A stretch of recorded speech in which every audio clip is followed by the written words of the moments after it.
The IDF has now confirmed how it plans to deliver more urgently needed aid into Gaza following significant international pressure. Charities warn thousands inside the war zone are now at risk of starvation as Israel faces accusations of lying about who is responsible for the crisis. Trevor joins us now. And Trevor, you've been speaking to Sir Bob Geldof. We'll get on to some of his comments in a few moments' time. But you've also had both the Conservatives and the Labour Party on this morning. What was the messaging from them? Because the government minister was saying, well, it's not a matter of when, it's not a matter of if, it's when, but many of the backbench MPs are saying the big question is why not now, surely? Yes, indeed, Gareth. Good morning. I think this issue is presenting some serious difficulties for both the government and for the opposition. On the government side, of course, as you say, there is a lot of pressure for Keir Starmer to follow Mr. Macron's lead and announce that he's going to recognise a Palestinian state in September.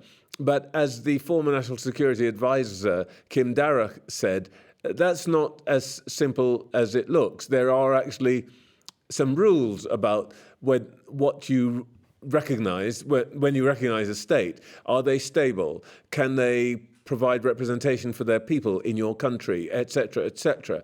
And if those rules were to be applied to the only possible Palestinian government, the Palestinian Authority in the West Bank, it is very unlikely that they would get across the line. So there are lots of issues here. Of course, in the end, this isn't really technical. It's a political decision that the government would send a signal to the rest of the world about its attitude to the situation in that country. Of course, the problem then is the Americans are on the other side of that line, and Israel, of course, our ally in the region, would be horrified at the idea of us recognizing a Palestinian state. So it's all becoming quite complicated. It's rather difficult for our opposition, our government minister, beg your pardon, James Murray.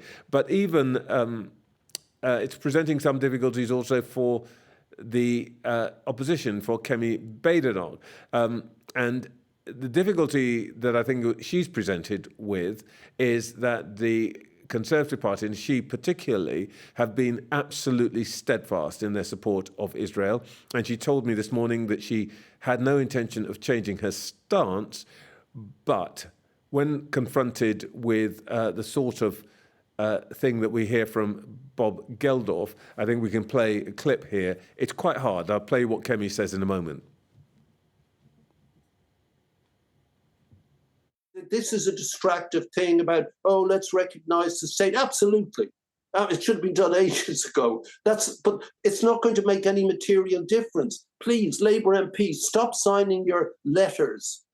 Stop Prime Minister and that. It's a plain fact that David Lammy would like to immediately recognise it. It's a plain fact Keir Starmer probably would. But he's got Trump, up in Scotland. It's probably, he feels it's in Britain's greater interest to stay as close to the US, especially with this variable president at the moment. So there's big pictures in there. But enough.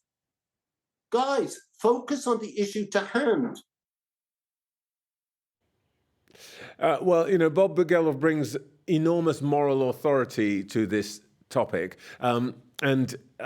Of course, he's going to be listened to across the world. And I think that makes things very tricky, both for Israel and Israel's allies. And that, of course, was what I put to Kemi Badenoch.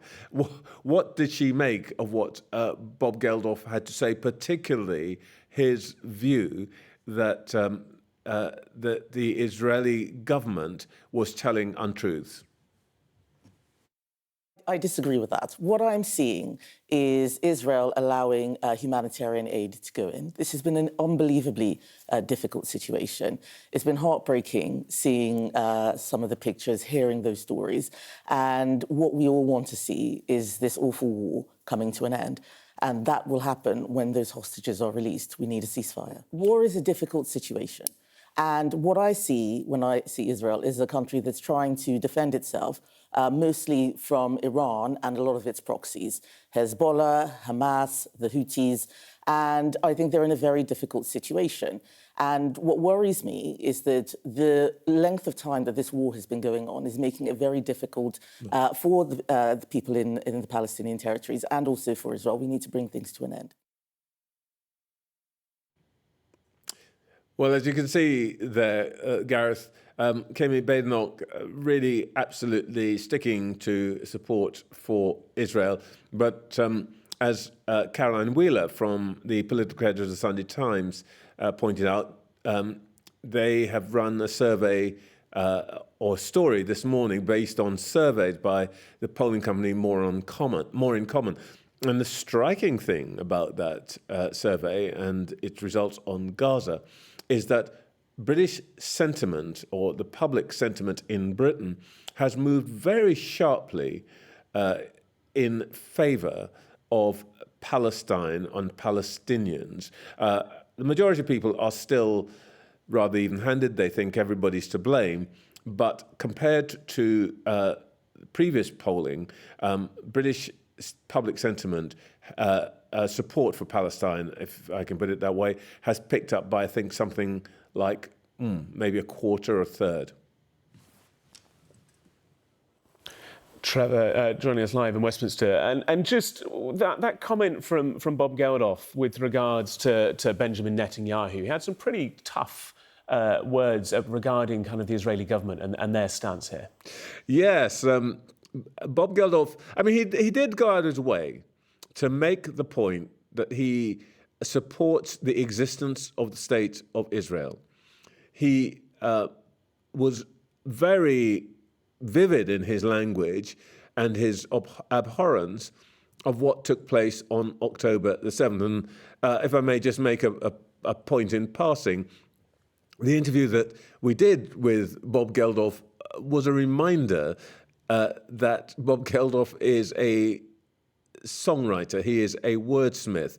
And I noted down some of the phrases that he used. He talked about the picture of food aid being dangled before desperate, panicking mothers.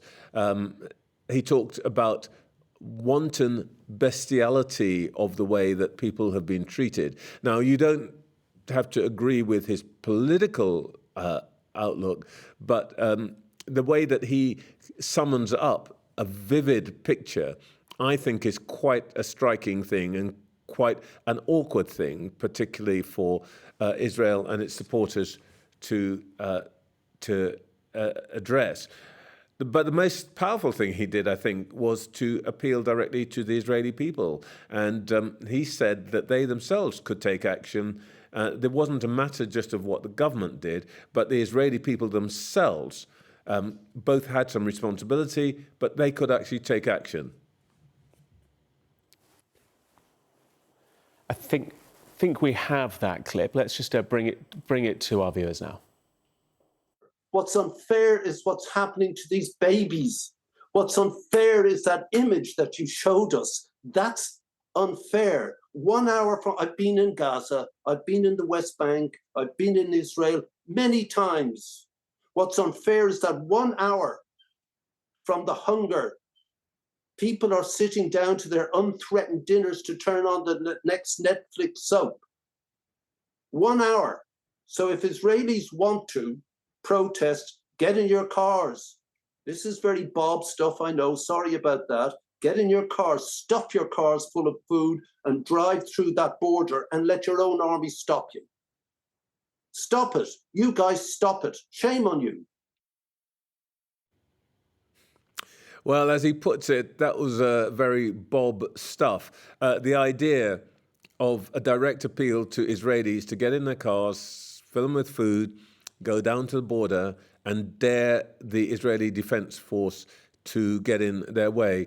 It's extremely Bob Geldof. I can't imagine it's going to happen.